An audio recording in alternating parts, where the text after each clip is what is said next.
The president do here? He George, go ahead. George, the president of the United States could have come down here. He could have been involved with the families of these 11 people. He could have commandeered the things that we could have sent the Woods Hole people. We could have sent the Scripps people. That on research vessels in the Gulf of Mexico. He could have demanded a plan in anticipation of this. You know, right? He can't exactly fill the hole up. The last night I was in Larry King with the CEO of the former CEO of Shell. They said they got 85% of the stuff cleaned up in the Gulf from Saudi Arabia. He could be commandeering tankers and making BP bring tankers in and clean this up. They could be deploying people to the coast right now. He could be with the Corps of Engineers and the Coast Guard with these people in Plaquemines Parish doing something about these regulations. These people are crying. They're begging for something down here. And it just looks like he's not involved in this. Man, you got to get down here and take control of this, put somebody in charge of this thing and get this thing moving. We're about to die down here. That's ABC News contributor and Democratic strategist James Carville sending a clear message to President Obama and his advisors earlier this week to try to take control of the Gulf oil spill disaster. While the message seemed to be received loud and clear, President Obama finally came face-to-face with the press in the first scheduled news conference in 10 months, attempting to convince Americans he is not standing on the sideline. My job is to get this fixed. And in case anybody wonders, in any of your reporting, in case you're wondering who's responsible, I take responsibility. It is my job to make sure that everything is done to shut this down. That doesn't mean it's going to be easy. It doesn't mean it's going to happen right away or the way I'd like it to happen. It doesn't mean that we're not going to make mistakes. But there shouldn't be any confusion here. The federal government is fully engaged, and I'm fully engaged. Jim, the President's Chief of Staff, Rahm Emanuel, is famous for saying, never let a good crisis go to waste. Is it curious to you that in the middle of this Gulf oil crisis, all of a sudden the President decides to hold his first news conference in 10 months? Well, and he said very explicitly, I'm holding this news conference to let everybody know that I'm holding this news conference. I mean, it was right up there with Bush 41 saying, message I care, 20 years ago. Look, this is, including hauling out the daughter for the little anecdote about, Dad, you're going to get this fixed, aren't you? Which reminded me of Jimmy Carter citing his daughter in the 1980 presidential debate about nuclear war. Didn't work out too well for Carter. We'll see how it works out for Obama. Yeah, Alice, you're from the Gulf Coast. You had to be right there with James Carville talking, listening to his impassioned plea to his fellow Democrat president,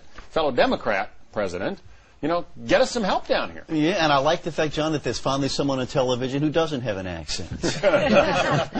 Listen, there's a lot of anger down there. Now, I don't know that quite as much of it is directed at Barack Obama, maybe as Jim would think. What I hear from my friends and relatives down there is an awful lot of anger at BP and some of the other companies. But the administration has clearly failed in a symbolic and a PR way, and those things matter in the political media. So was the president ill-advised, I guess, to go out there in front of the media, Judy, and say, I'll take responsibility. I'm going to, No, it was lay it on my door. It was very bold. It was a courageous thing to do. Not to say mistakes have been made, but I am wrong. I made mistakes. I'm going to accept responsibility. The problem is that cool, diffident style and the fact that he shows up so far into this crisis. Charles Blow at the New York Times said a very interesting thing. He said, when you see those pictures of that planning group down, the emergency planning group down there on the coast, there's not a single face that people know and recognize as being a political leader. And that's the problem. They appear to have ignored it, even if there is a limited number of things they could have done. Let's listen to the president in that news conference. Another piece of sound from him. He was responding to a question about whether or not this crisis is tantamount to his own version of Hurricane Katrina. Here's his answer. Can you respond to all the Katrina comparisons that people are making about this with yourself? Well, I'll take your second question first. I'll leave it to you guys to make those comparisons and make judgments on it because what I'm spending my time thinking about is how do we solve the problem. And when the problem is solved and people look back and do an assessment of all the various decisions that were made, I think people can make a historical judgment.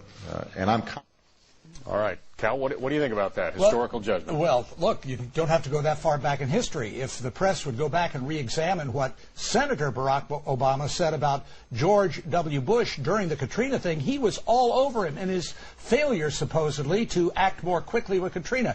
But here's where the bloom is off the rose, John. If you listen to that first clip from the press conference at the introduction of the program today, you'll hear that one reporter who got up and say to the president, "How can you say that? The whole idea that Barack Obama may not be forthcoming is a new revelation to the media.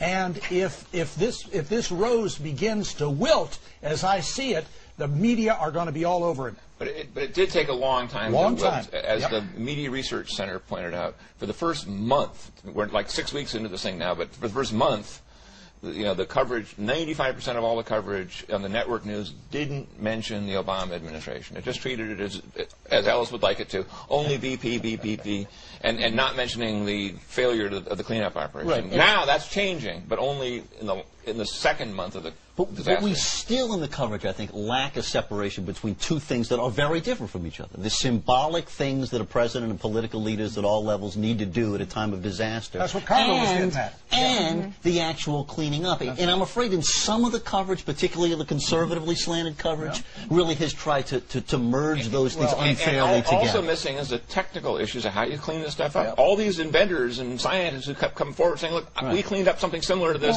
in another country. Why aren't those people front and center? Well, we had pictures of the president Friday picking up tar balls on the beach. What more can you ask for? That was kind of an odd picture. I mean, if you want to show a president who is engaged and involved and really, driving this train, why do you put him in such a sort of a passive activity, picking up tar balls on the beach? Well, what do you want him to do? Don a wetsuit and jump into the water and start cleaning them? Look, there may not be a lot he can do, but what about the disconnect in the press conference when he was asked about whether or not the head of the minerals agency was fired?